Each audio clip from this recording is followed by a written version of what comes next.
안녕하세요. 4월 20일 토요일입니다. 오늘은 빌립보서 2장 빌립보서 2장 28절입니다. 그러므로 내가 더욱 급히 저를 보낸 것은 너희로 저를 다시 보고 기뻐하게 하며 내 근심도 덜려 함이니. 아멘. 바울이 에바브라디도를 다시 이제 빌립보 교회로 돌려보내는 거지요. 편지를 써가지고 돌려보냅니다. 에바브라디도 자신도 지금 병에 걸려 있어요. 병들어 죽게 되었다고 하는 것을 보니까 아마 심각한 병이었겠지요. 그런 가운데서 이제 에바브라디도를 급하게 빌립보 교회로 돌려보낸 겁니다. 바울이 이렇게 한 것은 이유가 있습니다. 저는 바울이 이제 빌립보 교회 빌립보서를 보면서 그 바울이 굉장히 신중하고 또 그 배려심이 많은 사람이구나 이런 생각을 해봤어요. 대개가 다 어떤 자기중심적으로 생각하고 또 그렇게 반영을 하려고 하는 경우들이 참 많이 있습니다. 자기중심적으로 하려고 하는 경향들이 참 많이 있어요. 그런데 바울은 전혀 그렇지 않아요. 빌립보 교회 성도들을 굉장히 많이 생각하고 또 빌립보 교회 성도들을 안심시키기 위하여 에바브라디도를 돌려보내는 이 상황까지 생각을 했었다는 거죠. 죄송합니다. 평상시엔 괜찮다가 되게 큐티를 할 때가 되면 기침이 더 나와가지고요. 제가 좀 불편한데 아마 들으시는 분들도 신경이 쓰이실 것 같아요.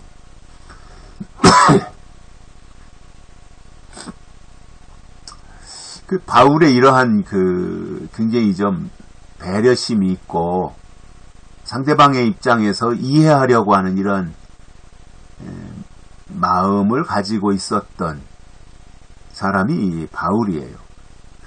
사실 참 이게 바울을 이해하는 가운데서 바울이 그 당시에 가말리엘의 문화생으로 그 최고의 학문을 가지고 있는 사람이지 않습니까? 로마의 시민권도 가지고 있었고요. 그렇다면 굉장히 어떤 그 독선적일 수가 있어요. 자기중심적이고 자기가 최고고 이런 엘리트 의식이 당연히 있을 수 있는데 바울에게서는 그런 게 없어요. 바울의 원래 성격이 그런 건지 아니면 다메섹에서 예수님을 만난 이후로 변화된 성격인 것인지 아무튼 바울은 이렇게 교회를 먼저 생각하고 또 교회 성도들이 이러한 일로 인해서 신경 쓰고 마음 상하는 일이 생기지 않도록 이렇게 굉장히 선제적으로 일을 진행하는 것을 볼 수 있습니다. 그래서 급하게 에바브라디도를 빌립보 교회로 다시 보내면서 그 이유를 이렇게 말합니다. 왜 급하게 보냈느냐 하면 너희로 저를 다시 보고 기뻐하게 하며 에바브라디도를 보고 빌립보 교인들이 얼마나 기뻐했겠어요. 왜냐하면 에바브라디도를 바울이 선교 여행을 하고 있는 지역까지 심부름을 보낸 거잖아요. 바울에 필요한 것을 준비해가지고 이것저것 다 챙겨가지고 보낸 거지요. 그런데 이제 에바브라디도가 병들었단 말이에요. 그런데 병들었음에도 불구하고 다시 이제 빌립보 교회로 돌아온다고 할 때 한편으로는 걱정도 됐겠지만 병들었다고 하니까 또 한편으로는 에바브라디도를 통해서 바울의 소식을 듣게 된다고 하는 것은 굉장한 의미가 있는 거였어요. 그때 당시에 빌립보 교회 입장에서 보면, 성도들의 입장에서 보면. 그래서 그 에바브로디도를 보면서 빌립보 교회 성도들로 하여금 기뻐하게 하려고 에바브로디도를 먼저 보내는 겁니다. 근심을 덜어주고 기뻐하게 하려고. 이게 에바브로디도를 보낸 것이고, 이렇게 하는 것이 빌립보 교회 성도들에게 기쁨이 될 뿐만 아니라 바울 자신도 근심을 덜어 놓기 위한 그러한 방법으로서 이렇게 했다는 겁니다.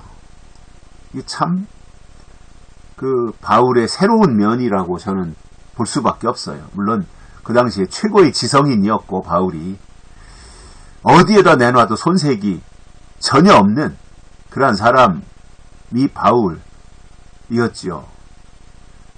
굳이 이제 바울에게 인간적인 흠을 잡는다면 그때 당시에 어떤 고질병, 간질이라고도 하더라고요. 간질. 바울에게 그 육체의 가시와 같은 간질병이 있었다고 하는 것이고, 바울이 이제 키가 작았다고 하는 거죠. 굉장히 키가 작았다 그래요. 그런 거야, 뭐 이제 외모적인 거야. 얼마든지 실력을 갖추면 그런 거는 다 이제 커버가 되는 거니까 뭐 그건 중요한 건 아니죠. 바울은 그 당시에 최고의 사람이었고, 아마 정치적인 야망도 있었을 거예요. 바울이 사울로 있을 때 뭔가 정치적으로도 자기가 뛰어들어서 뭔가 해보려고 하는 그러한 야심도 있었을 겁니다. 사울 그 정도 되면. 근데 이제 예수님 만난 이후에 그 모든 것을 다 내려놓고 사울이 변해서 바울이 되었고, 하나님을 위해서 헌신하고 일하는 이러한 자세를 가지고 살았던 이 모습 속에서 진정한 하나님의 일꾼의 태도가 어떠해야 되는가 하는 부분까지도 생각을 할 수 있는 것이고요. 그러나 하나하나 일 처리하는 것을 보니까 굉장히 주도면밀했다라고 하는 것을 볼 수 있습니다. 바울의 성격도 그랬겠지만 하나님의 성령이 바울을 점령하니까 하나님의 지혜가 작동이 돼서 그렇게 행동할 수도 있었구나 하는 것을 예상할 수 있는 것이고요. 아무튼 바울은 에바브로디도를 빌립보 교회에 돌려보내므로 빌립보 교회에 기쁨이 되게 했고, 그리고 바울 자신도 한구석으로, 마음 한구석으로 이런저런 찜찜함이 있었을 텐데 에바브로디도를 돌려보내므로 바울 자신도 근심을 내려놓는, 덜어놓는 이러한 상황을 바울이 슬기롭고 굉장히 지혜롭게 잘 해결했다. 그래서 빌립보 교회에도 기쁨이 되었고, 에바브로디도 자신에게도 굉장한 희망이 되었고, 바울도 근심을 덜어놓는 이러한 좋은 결실을 맺은 것을 알 수 있습니다. 여기까지 하겠습니다. 고맙습니다.